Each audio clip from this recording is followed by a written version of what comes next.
Bienvenido a su programa Hablemos de Salud. Yo soy la doctora Jessica Álvarez y hoy contamos con la presencia del doctor Leonardo Andújar. En breve conversaremos con él.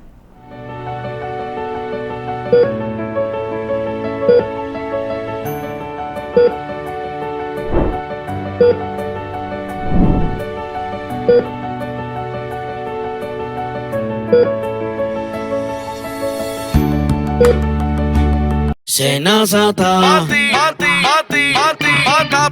Es que cualquier pregunta que tú quieras saber, llama que aquí estamos para resolver. Marca el asterisco 737 y te ayudaremos en un 2x3. Tenemos una oficina virtual, cualquier proceso tú podrás realizar. Consulta, traspaso, requisitos y cita. Tenemos a Sofía, tu asistente virtual. Te va a ayudar en la página web, también en Facebook y WhatsApp. Llama que Senazata.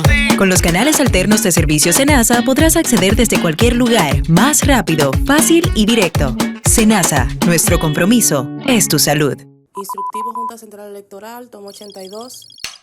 Para votar este 19 de mayo, aquí te damos los pasos que debes seguir. Al llegar a tu recinto electoral, ubicas tu colegio y haces la fila. La votación inicia a las 7 de la mañana y termina a las 5 de la tarde. Ya en el colegio, con tu cédula de identidad y electoral actual, confirman en el padrón si estás hábil para votar. Recuerda que no importa si tu cédula está vencida. Ahí te entregan 3 boletas, con las letras P, S y D. Asegúrate que las boletas estén firmadas, selladas y que no tengan marcas para que tu voto sea válido. Marcas por el partido y o candidato de tu preferencia. Una sola cara en cada boleta. Las doblas con la firma y sello hacia afuera y las depositas en las urnas correspondientes. Firmas en el padrón electoral. Te entintan el índice izquierdo y te devuelven tu cédula para luego salir del recinto. ¡Corte! Este 19 de mayo, que nadie se quede sin votar. Aquí elegimos votar.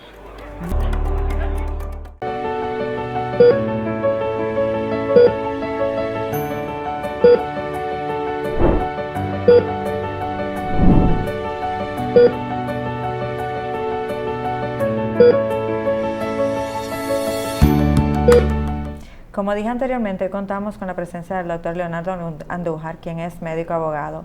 Doctor, no hay que presentarlo. Usted se presenta solo ya que... Muchísimas gracias, doctora, gracias, de verdad. Me siento como en mi casa ya tan reiteradas las veces. Esta es su casa realmente. Gracias, muy amable. Y por el recibimiento de todos ustedes. Doctor, estamos enfrentando situaciones muy diferentes en el aspecto médico, sobre todo con este asunto de las demandas, tanto que usted ha advertido que esto venía y ya por fin se ha visto, para bien o para mal, que han habido sentencias. ¿A qué usted atribuye que ha sucedido esto? Déjame hacer un introito primero. Ajá. En la última semana se ha tocado este tema públicamente, se han presentado sentencias de manera beligerante. Nosotros vamos a hacer una exposición aquí para tu público, de manera de la posición de médico, abogado y magíster en Derecho Médico, para crear una opinión, como tú bien dices, de algo que hace 8 años venimos diciendo. Exacto. O sea, fuera de todo apasionamiento, de toda ira, que no estoy diciendo que no tengan razón, o sea, tanto el sector de la salud como el Poder Judicial. El caso de la negligencia médica, vamos a remontarnos un poco a la antigüedad. Sí. Esto es un tema antiguo, desde el año 1750 a.C. están las negligencias médicas y las demandas médicas. En ese entonces existía el Código de Hammurabi, que tenía 789 leyes y 9 eran sobre la legislación médica, para castigar por la vía penal o por la vía civil. El mundo ha ido evolucionando, obviamente, tanto en Europa, todo esto, y cada nación tiene su código. Entrando a nuestro panorama aquí, nosotros, y lo que siempre hemos hablado, adolecemos de una legislación médica. Sí. Las demandas médicas aquí en nuestro país de hace más de 25 años están sucediendo. Okay. Lo que pasa es que ahora, que no es nada nuevo tampoco, que sancionen a un hospital, o sea, a un centro de salud del Estado, okay, porque ya hay jurisprudencia con respecto a otras instituciones públicas. Pero esta es la que ha armado ha llamado más la atención. Sí. Pero yo me alegro, o sea, porque hay que ver la parte positiva de todo esto. A lo mejor este debe ser el punto para que tanto el sector salud como el Poder Judicial comiencen a replantear una nueva política de atención a los pacientes, en estos casos a las víctimas, sí, a través de sentencias, y los centros de salud y los profesionales brindar atenciones de calidad y calidez a los pacientes. Sí. Déjame decirte algo. A mí no me preocupa tanto esta parte. A mí lo que me preocupa, lo de la semana pasada, es la forma en que se ha apoderado a la sociedad. Todos los casos en justicia tienen su vía. Y fíjate que después de cierta reflexión, vamos a llamar así, han decidido acudir a la vía constitucional, que era donde correspondía llevar esa sentencia. No era ir al edificio de la Suprema Corte de Justicia. A los profesionales de la salud están expresando ciertas inconformidades, los pacientes. Déjame decirte, en esta semana yo he tenido 3 clientes que se han acercado, que han querido demandar de casos que han sucedido meses atrás, motivados por la situación mediática. Porque ya, ¿no será que quizás al haber una sentencia que ya se ve que es real, se perdió y ya se desprogramó el cerebro de vas a perder tu tiempo? Totalmente, pero déjame decirte, incluso yo como médico abogado, sí, yo tengo sentencia a favor, condenando un centro de salud y una cirujana, sin embargo no he traído esto a colación ahora, entiendo, porque yo creo que no es lo lógico. Entonces, viendo la parte positiva de esta situación, yo creo que tanto el sector salud como el Poder Judicial tiene que sentarse. Hay que crear leyes especiales para regular la parte de la negligencia médica y la demanda médica. Sí. Es una realidad, digan los profesionales de la salud o no, hay negligencia en los centros de salud, sí, tanto público como privado. Y eso no es mal, lo que hay que reconocer para evitar situaciones.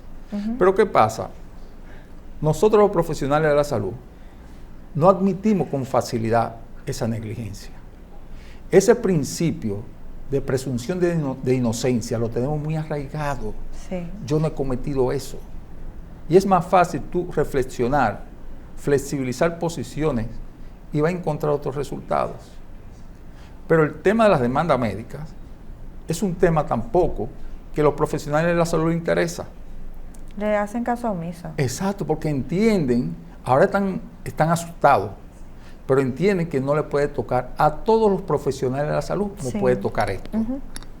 Pero esto es un tema, y cuando me toca ir a las universidades a hablarle a los estudiantes sobre este tema, realmente yo le inyecto a ellos esa preocupación, esa atención por este tema, de que empiecen desde temprano a formarse sobre las leyes que tienen que ver con el ejercicio de la profesión de la salud. Sí. Muchos profesionales de la salud no conocemos de la Ley General de Salud, de la Ley de Seguridad Social, de la Ley de Proconsumidor, del Código de Ética. No conocemos nada de esto, no nos interesa. Ahora mostramos cierta inquietud, pero más que inquietud es temor, y eso es lo que hay que evitar. Entonces, ponernos a elaborar leyes en el Congreso para que los profesionales de la salud, no solamente los médicos, sí, los odontólogos, los psicoanalistas, todos los centros de salud, exactamente, cuando le toque ir a un tribunal, vaya realmente con una garantía de derecho. Sí. Ahora mismo, las sentencias que emiten los tribunales son sorpresas, tanto para la víctima, el paciente, o para los profesionales de la salud.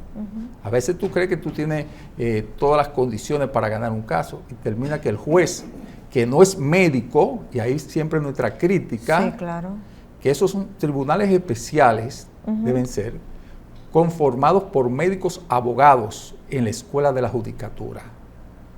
Porque el fondo del asunto es médico. Yo le iba a preguntar si en su experiencia usted viendo, me imagino que ha visto el caso de muy de cerca, o los casos de muy de cerca, si considera, en base a la preparación o la información que maneja el tribunal, si han sido certeras realmente las sentencias que han tenido, o quizás por su desconocimiento hasta injustas han sido. Para mí he estado en varios casos, sí, y han sido injustos realmente. Porque es que el juez no maneja fisiología, no maneja fisiopatología, no maneja farmacología, no maneja anatomía, no maneja nada. Entonces usted me dirá, bueno, pero están los peritos. Sí. Ok, el juez se auxilia de los peritos, es cierto. ¿Quiénes son los peritos? Profesionales de la salud, en este caso. Usted no ha oído una expresión que también se oye entre los odontólogos, que entre los profesionales, entre los bomberos no se pisan la manguera. Así mismo sucede con los profesionales de la salud. Sí, claro. El peritaje no son palabras sagradas, es objetable. Y yo, como profesional, tanto de médico abogado, he objetado estudios periciales, porque han sido manipulados. Pero ¿qué pasa? Eso va a existir siempre. Sí. ¿Qué pasa? Si el juez es médico abogado y tiene un informe pericial que estuvo manipulado, por ejemplo, pero ese juez, aunque no tenga la especialidad de ese caso que se esté ventilando, tiene las nociones generales y sabe realmente si pudo haber habido o no una manipulación. Pero un juez que no conoce nada de medicina, obviamente, no le puede dar un valor, ¿verdad?, crediticio a un expertise. Sí. Entonces, es un punto importante. Si a eso vamos también, el Ministerio Público. El Ministerio Público no conoce nada de derecho médico, no conoce nada de medicina legal, te conoce de asesinato, pero no conoce nada de esto. Entonces, realmente los expedientes no van bien formulados.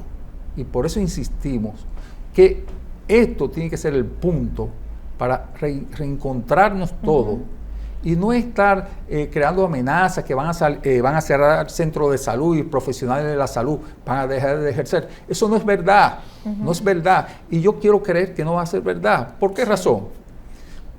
Entonces, a muchas sentencias por negligencia médica, los centros de salud van a cerrar.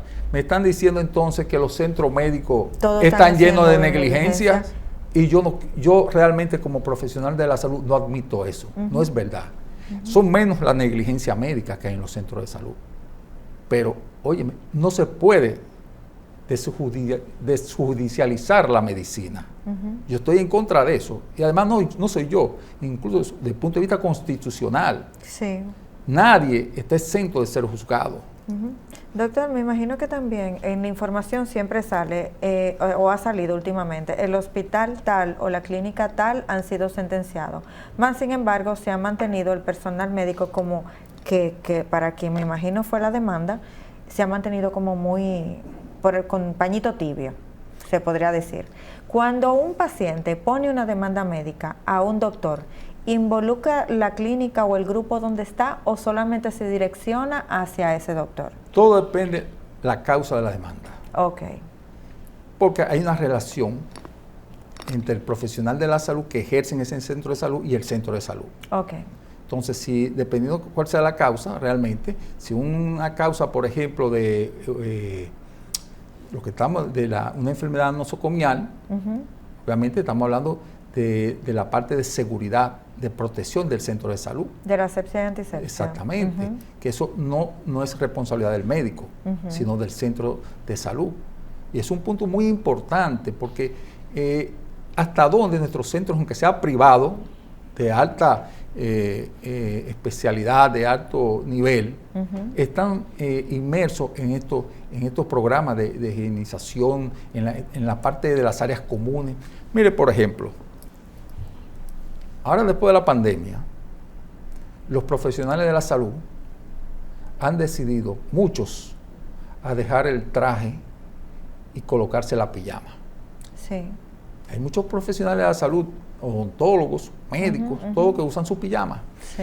¿Qué pasa? Con esa pijama salen de su casa, hacen 2 o 3 diligencias, van al centro de salud, o sea, de todo eso recogiendo microorganismos por todos los lugares. Claro, contaminación.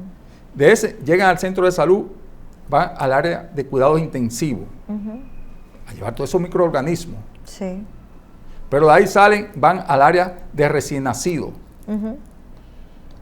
O de cuidados especiales. De cuidados especiales. De ahí van entonces al área prequirúrgica, o sea, con la misma pijama, andando por todos los pasillos del centro de salud.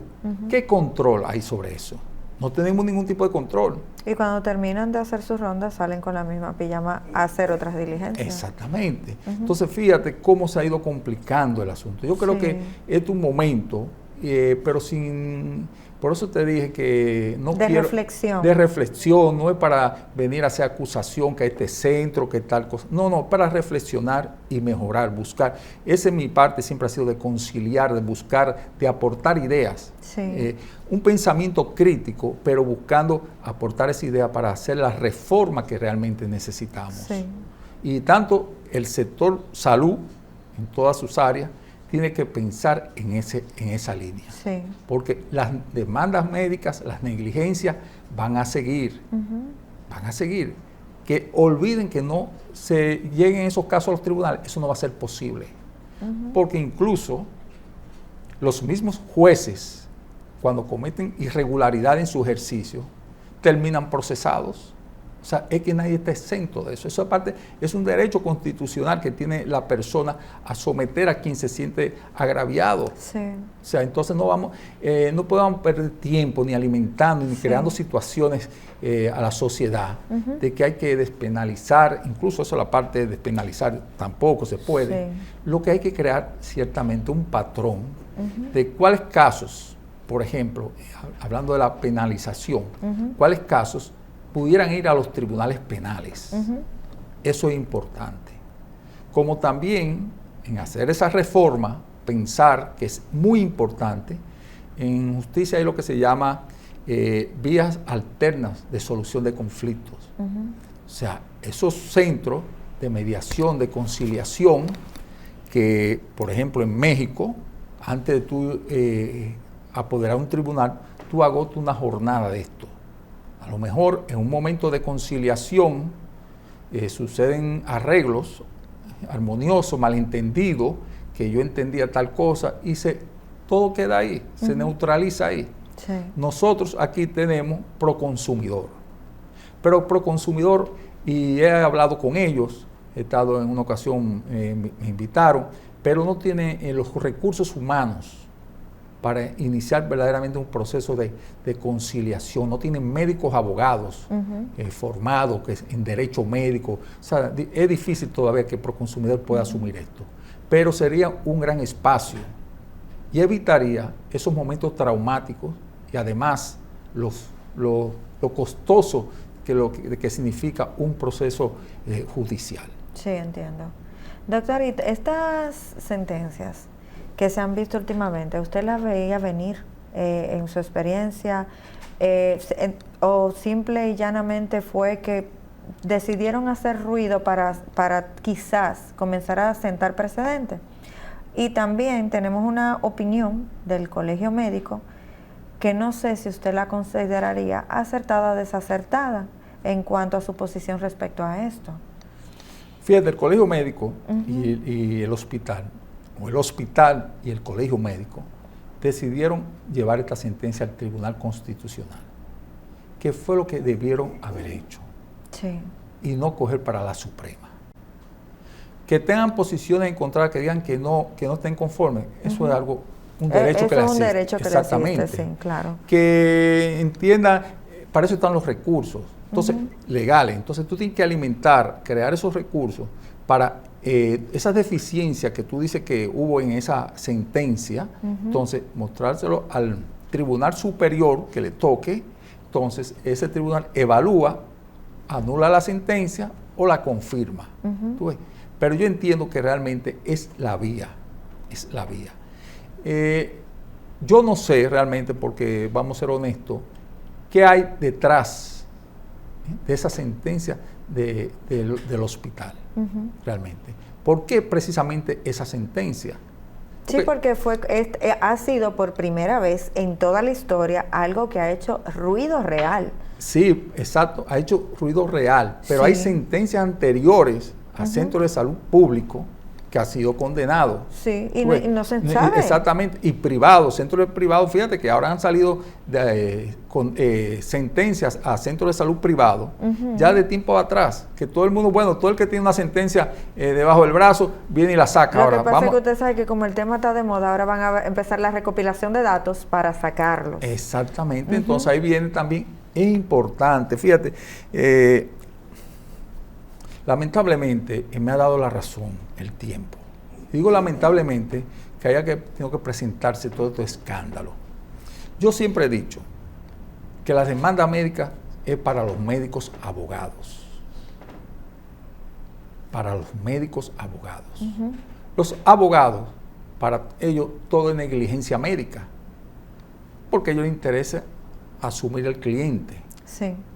Que ese doctor, que esa doctora hizo eso, pero él no conoce de esto. Exactamente. Pero ¿qué pasa? Que ese abogado que no es médico le está diciendo a ese cliente lo que quiere escuchar. Y obviamente le entrega el caso. Difícilmente un médico abogado toma un caso si él entiende después de un examen que no hubo negligencia. Difícilmente. Y yo por eso he dicho siempre, y estoy en contra del PLAMEJU, el Departamento de Asistencia Legal del Colegio Médico en ese sentido, que ellos dicen que los médicos abogados es para defender a los profesionales de la salud. No creo eso. Es una profesión liberal. Sí.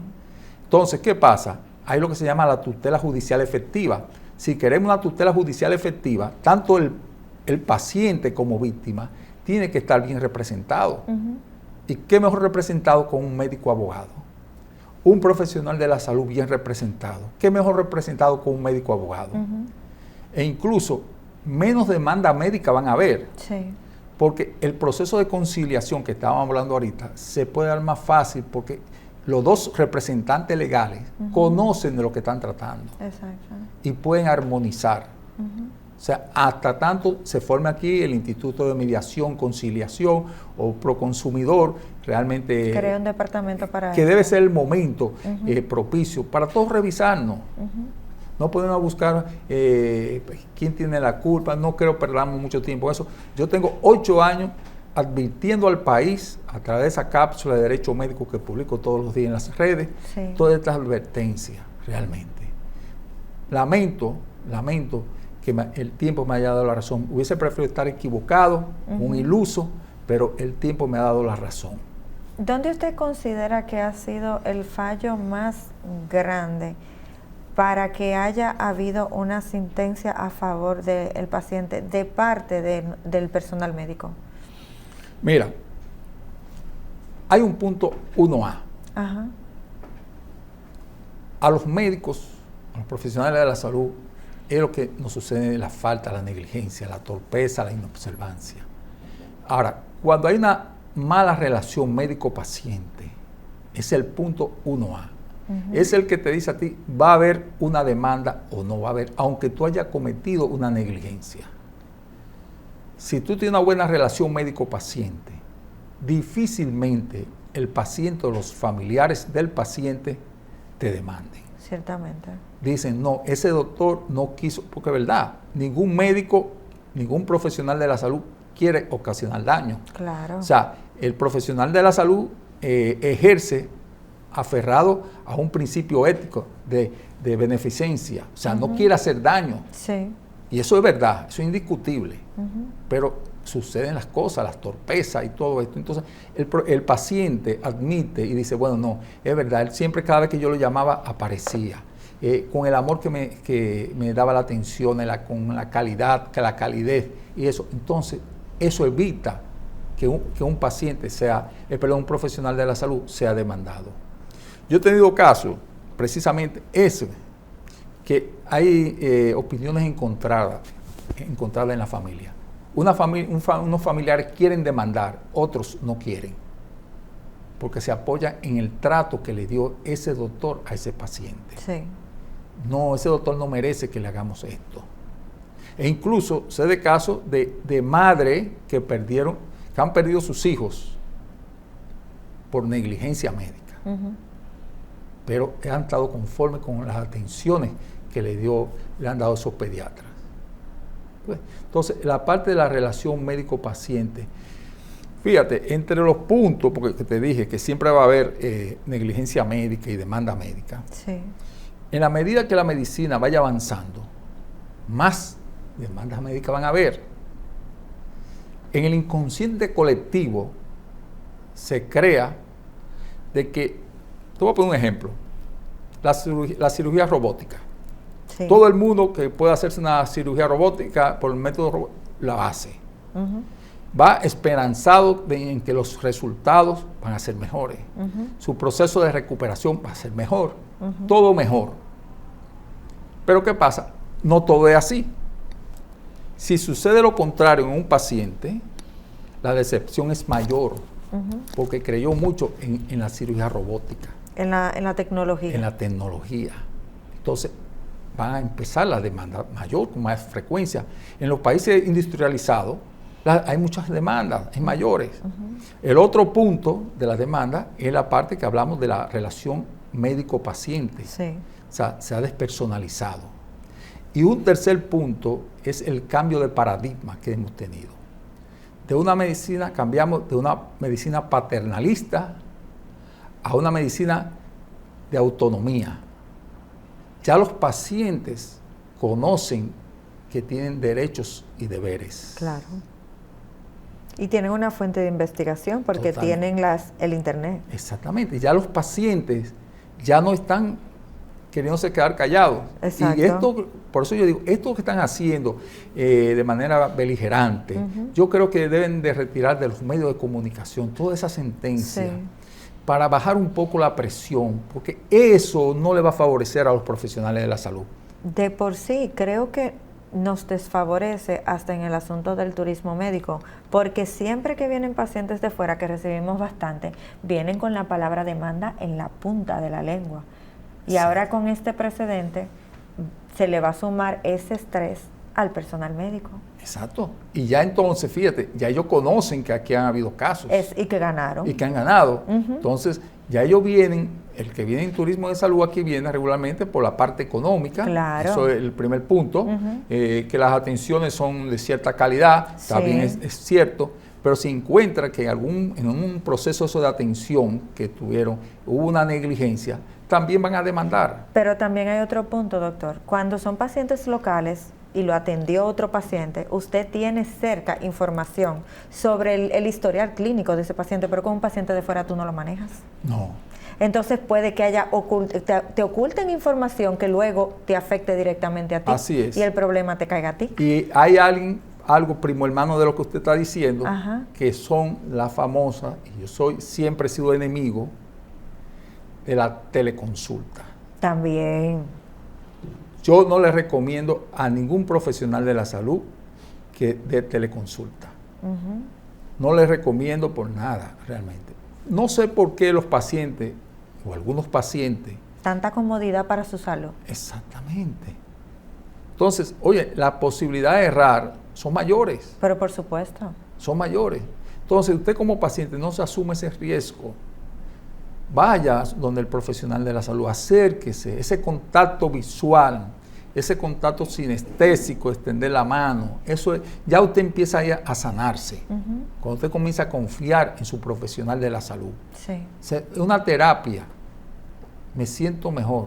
Hay pacientes que van, bueno, y con el respeto de los psiquiatras y los psicólogos, es eso precisamente, encontrar ese estado de plenitud, de satisfacción cuando van donde su pediatra, poder expresarse. Pero obviamente si estamos insistiendo en la teleconsulta y el turismo. Como en simplificar las cosas. Exactamente. Y eso va a aumentar, va a acrecentar más el número de casos de negligencias y demandas médicas. Sí. Bueno, doctor, lastimosamente debemos ir a la pausa, pero lo quiero dejar con una preguntita. ¿Qué debemos hacer con estas nuevas situaciones, tanto el personal médico como los pacientes que estén en vía de enfrentar quizás tal vez una demanda médica o lo estén pensando por alguna situación que se le haya dado. En breve regresamos con su programa Hablemos de Salud.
Regresamos nuevamente a su programa Hablemos de Salud con el doctor Leonardo Andújar. Doctor, lo dejé con la pregunta. Ya estamos en la situación donde hay que buscar soluciones.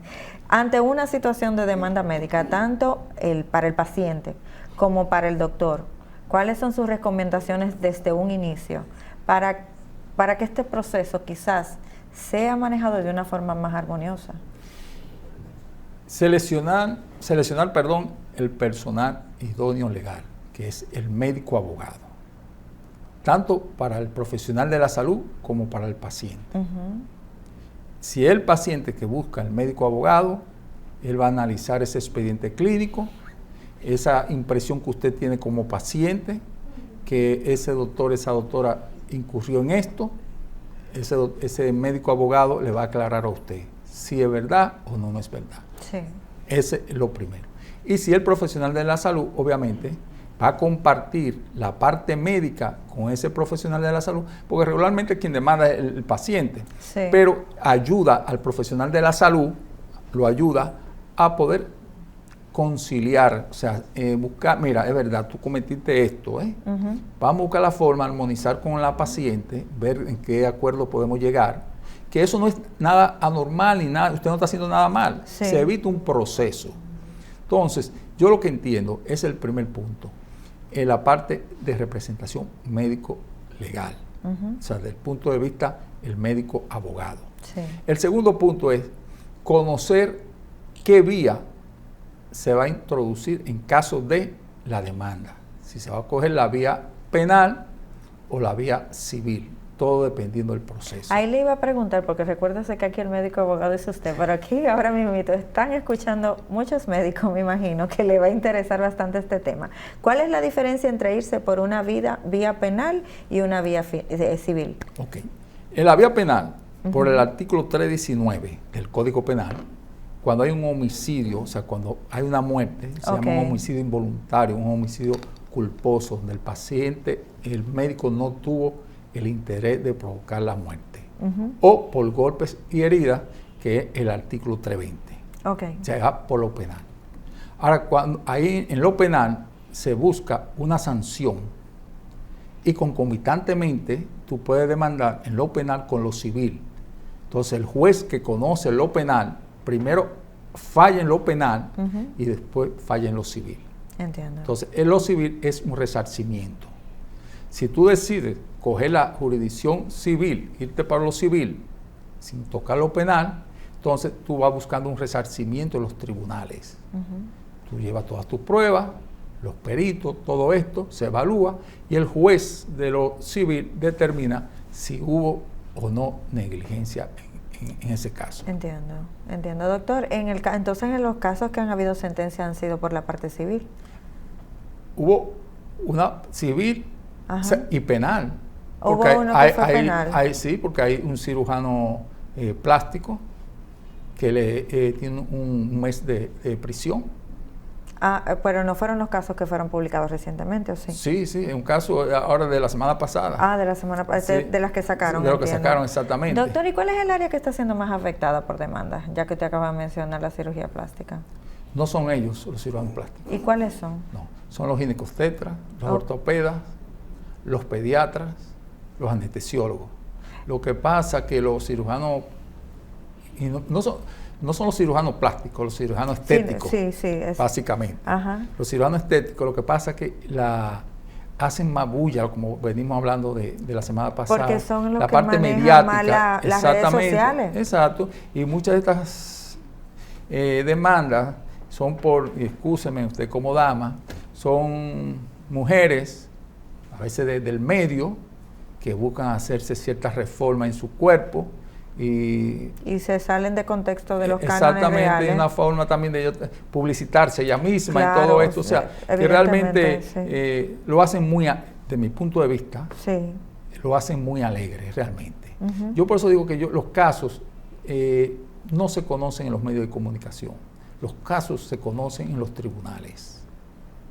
Entonces, venir a tratar un caso, realmente quien quiera lo puede hacer, pero realmente el espacio, el escenario son los tribunales. Y hay que ver las aristas en las que se manejan los casos. Exactamente. Es que cada caso es particular, como cada paciente es particular. Y ahí viene el análisis fino del médico abogado. Sí. O sea, de esta parte. Y otro punto que que hay que hacer énfasis en esto es la parte de empezar en las universidades a concientizar a los estudiantes de medicina, de odontología, de las áreas de la ciencia de la salud, sobre esto. Eso es importante porque es el futuro, ahí que está el futuro. Difícilmente los profesionales de la salud que estamos ahora en el mercado actuando, vayamos a un lugar a coger docencia sobre esto.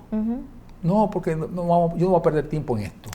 Pero es bueno que lo hagan. O sea, programas como el tuyo es importante porque así ellos van teniendo cierta idea y va a despertar cierto interés por buscar sobre estas informaciones. Sí. Doctor, ¿y cómo se maneja cuando tal vez la negligencia médica no sea ni siquiera de parte del médico, sino de personales, de otros personales de otras áreas? ¿A qué me refiero? Un mal diagnóstico que quizás salió del laboratorio, pero como el doctor es el que da la cara, cae a responsabilidad de él. No, por ejemplo, patología, el patólogo, una muestra.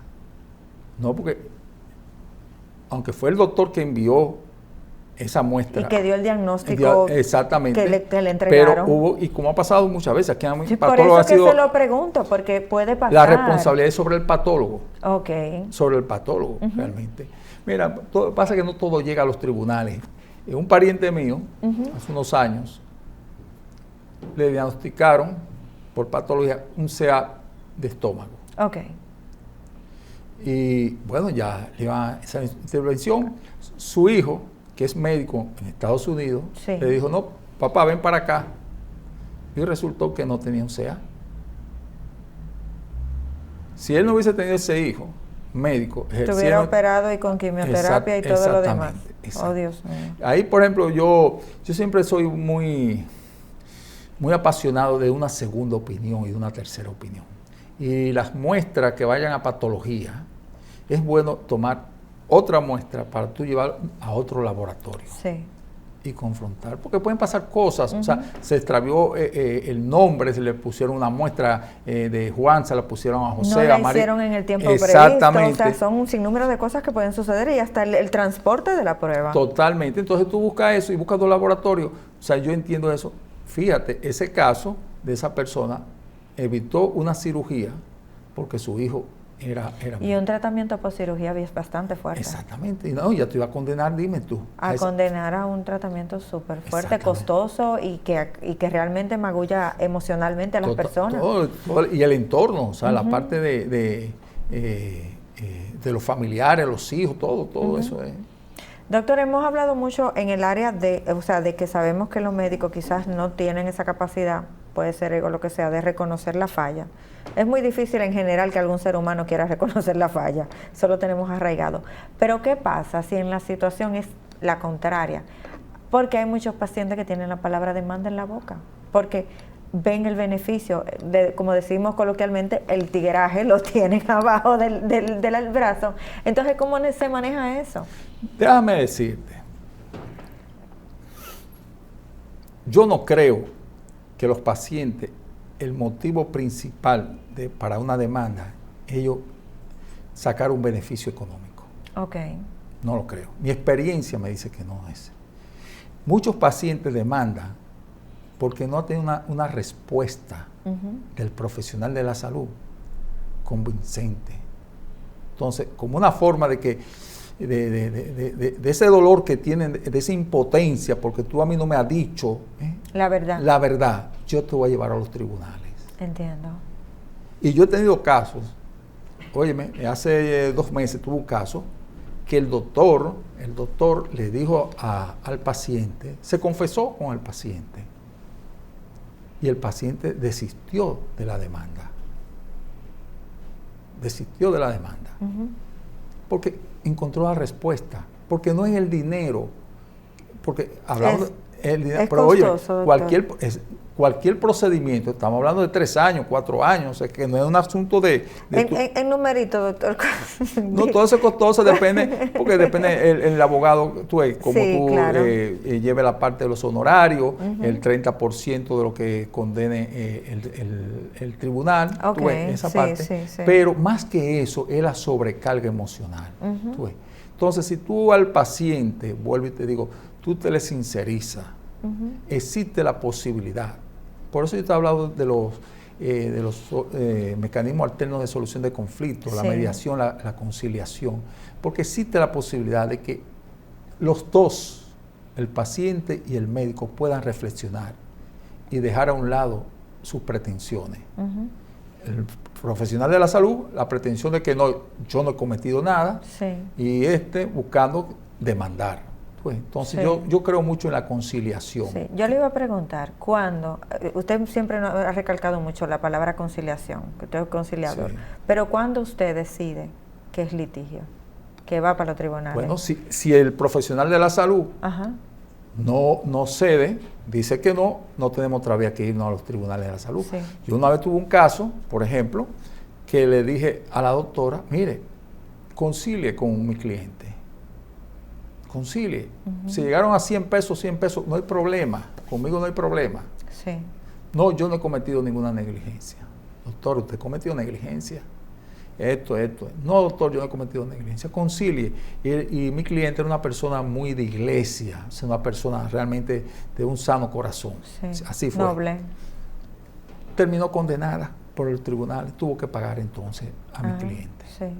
Entonces, por eso esa presunción de inocencia que hablé al principio del programa, la tenemos muy arraigada. No hay que ser humilde, hay que desprenderse de esta parte.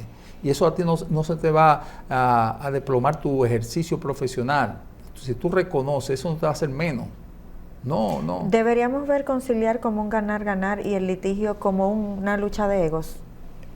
Creo que sí. Buena asociación. Así es. Es el ego. Te llevan a los tribunales por el ego. El ego. Yo tengo la razón, no, yo la tengo. Exacto. No es más nada. Ahora, si los dos nos sentamos en esa mediación, esa conciliación, buscamos, como yo digo, o sea, no es lo que tú quieras, pero tampoco lo que yo quiera. O sea, yo concilio así. Yo tengo casos en otras áreas del derecho. Digo, bueno, no es lo que tú dices, ni es lo que yo diga. Vamos a buscar un punto. Exactamente. Yo cedo y tú también cedes. Y hemos llegado, incluso ahí en Proconsumidor, yo tengo clientes que lo he llevado y hemos buscado esa conciliación. Mira, no es esto así, ni es lo que dice, vamos a ceder. Si no estamos dispuestos, entonces vámonos para los tribunales. Pero tú tienes que sopesar lo que significa tu coger para los tribunales. Y algo incierto también, porque tú no sabes, como te dije, la sorpresa que te dan los tribunales. Si en la parte médica te dan sorpresa porque los jueces no son médicos abogados. Entonces a veces es mejor uno. ¿Y cómo se toma una sentencia con desconocimiento médico, doctor? Cuente, o sea, me hace mucho ruido. Por eso es el diario vivir. Me hace mucho ruido. Porque todos los días en los tribunales, en alguno u otro, hay casos por negligencia médica, sea por lo civil, por lo administrativo o por lo penal. Entonces, esa es parte de su ejercicio. Entonces, por eso yo digo, a mí me dicen, pero entonces hay que tener tribunales para todo el quehacer humano. No, ¿qué pasa? Las jurisdicciones se crean según la necesidad de la sociedad. Sí. Por ejemplo, la jurisdicción de niños, niñas y adolescentes se creó por la necesidad, por los tantos casos que habían sobre esto. Eso antes lo conocían los tribunales civiles, ya no lo conocen los tribunales civiles. La jurisdicción inmobiliaria, por ejemplo, antes lo conocían los tribunales civiles, ya no, ya hay una jurisdicción. Entonces, así mismo va a pasar y debe pasar, y este momento de crisis que estamos, que se crea una jurisdicción especial para conocer los casos de salud. ¿Qué tan cerca usted ve eso, doctor? A honestidad. Mira, yo creo, honestidad, no se ha hecho nada, pero esto debe llamar a una reflexión, a despertar. Y estos programas... A dar los pasitos de bebé. Sí, exactamente. Ver, vamos a ver qué dice aquella persona, qué dice aquel, qué buscar. Porque no es que tengamos la solución completa, pero podemos aportar algo. Y eso es lo importante. Y se necesita esa parte de esas leyes especiales. Doctor, y en el caso del turismo médico, que estamos en una posición bastante favorable, ¿esto quizás no afecte directamente a ese flujo de pacientes que vengan? Claro, ya incluso, porque también ve la parte económica. O sea, exactamente, sí. O sea, es un conglomerado de cosas que hay que ver. Médicos, dueños de clínica, se han expresado en ese sentido, que eso puede afectar la parte del turismo médico. Claro. Pero yo esa parte lo veo secundario. O sea, yo veo la parte humana. Humana, exactamente. Yo la parte de la atención, la parte del profesional de la salud. Que disminuir esas negligencias que hay en todos los centros de salud, no importa cómo se llaman. Doctor, ¿dónde usted cree que está fallando esta parte de la negligencia? En el aspecto emocional de la relación que tenga un médico con su paciente que no conecta, o en la falta de preparación del personal médico, porque bien sabemos que hay una población que estudia mucho, le gusta el estudio, pero hay una población que no le gusta el estudio, que fue por un título, lo consiguió por todas las vías que entendía, y quizás lo que hay es también negligencia porque no maneje realmente lo que está haciendo. Yo me atrevería a decirte por la parte emocional, te voy a decir por qué. Ok. Hay maestros de la medicina dominicana que han sido demandados, que han tenido casos en los tribunales. Ok. Y son profesionales, o sea... de los mejores. Incuestionables. Ok. Incuestionables. Entonces, es la parte emocional. Porque si tú conectas con tu paciente emocionalmente y el paciente entiende que tú no tienes los conocimientos para el nivel de enfermedad que tú estás ahora y eso, es lo que hace, se va donde otro médico. Ok. Yo quiero mucho al doctor, a la doctora. Pero eso, no tiene la preparación. Exactamente. Yo voy a buscar a otra persona. Entonces, eso, la parte emocional que influye. O si el médico es muy, muy honesto, y hay muchos médicos honestos, la mayoría, entiende que ese caso ya no es de dominio de él, vamos a interconsultar con un determinado médico. Yo quiero conocer la opinión de ese médico sobre esto, que es una posición sana. Sí. Entonces, esa parte. Por eso yo digo, lo emocional es fundamental, más que el conocimiento. Sí. ¿Y este precedente, hacia dónde usted está viendo que se dirige? En el área, los pacientes ya están teniendo conocimiento, o sea, como dijimos anteriormente, es ir a San Google y ya tienen toda la información. Pero este precedente en el personal médico, ¿usted cree que realmente sirva para un cambio, para cuidarse más con respecto a lo que está sucediendo? Esa palabrita hay que tener cuidado, cuidarse más. Sí. Porque estamos diciendo que vamos a ver a los pacientes con cierto recelo. Y eso es peligroso. Arma de doble filo. Eso es peligroso. Sí. Porque ya hay la parte empática de comunicación se va distanciando. Y tú no tienes que decirme lo que tú has cambiado conmigo. No vas a dar cuenta. No van a ver pacientes sin un posible problema. Exactamente. Entonces van a ver a cada paciente como un posible problema. Y así no se puede ejercer la medicina. No. Realmente. Ni tampoco el paciente sentirse que el profesional que tiene no me abre el espacio porque yo soy un potencial enemigo de él. Entiendo. Tampoco, eso no conviene a nadie, esa relación médico-paciente. Esto hay que aclararlo. Yo sí he dicho, dejemos de estar publicando sentencias.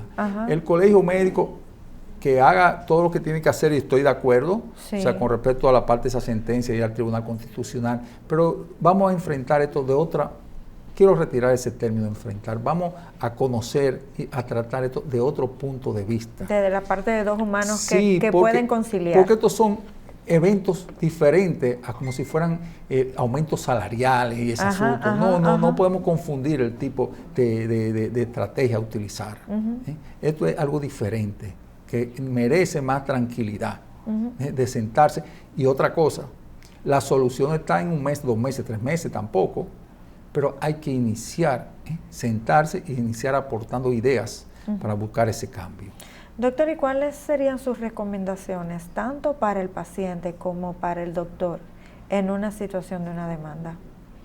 ¿Ya presentada la demanda? Sí. Bueno, si está la guerra, los dos tienen que prepararse. Todas sus herramientas, claro.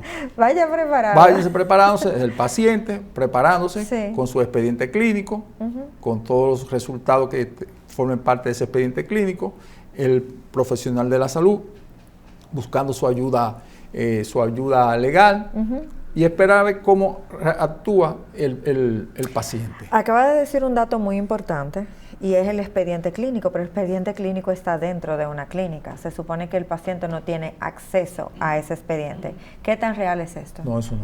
El paciente el centro de salud es guardián, pero el paciente puede elegir, o sea, solicitar su expediente clínico. La primera forma, hacerlo, verbal, tranquilo. Va, por ejemplo, a la administración, a la dirección médica, yo quiero solicitar. E incluso, porque me ha tocado, háganlo por escrito, para que haya una constancia. Porque si dice que no, ya eso es parte de un expediente. La negación a entregarme esto.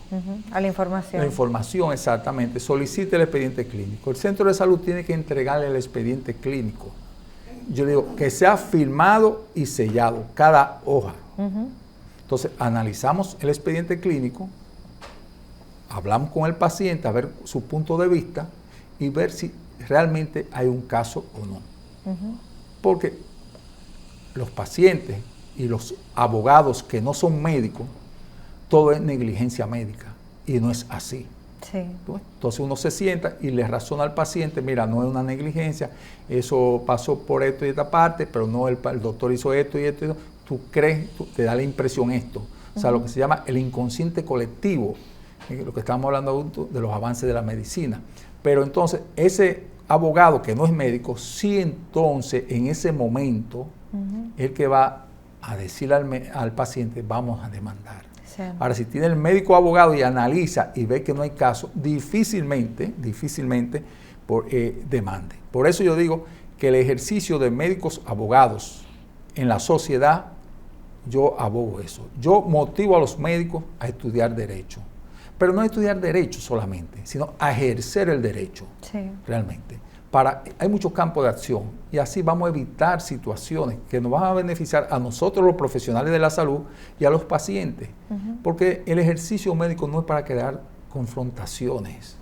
No, una consulta con un médico, con un profesional de la salud, es una relación armoniosa. O sea, donde tiene que ser placentero todo. Le estás entregando tú una parte de ti a esa persona para que te cuide. Claro, entonces, óyeme, tú eres mi protector como médico. Entonces yo tengo que sentir la confianza tuya sobre mi situación, de que tú me vas a atender como yo merezco. Esa es la parte. Sí. Doctor, lastimosamente se nos ha acabado el tiempo y creo que le saqué el juguito real en esta entrevista, pero aquí tiene para que dé sus redes por si alguna persona desea contactarlo.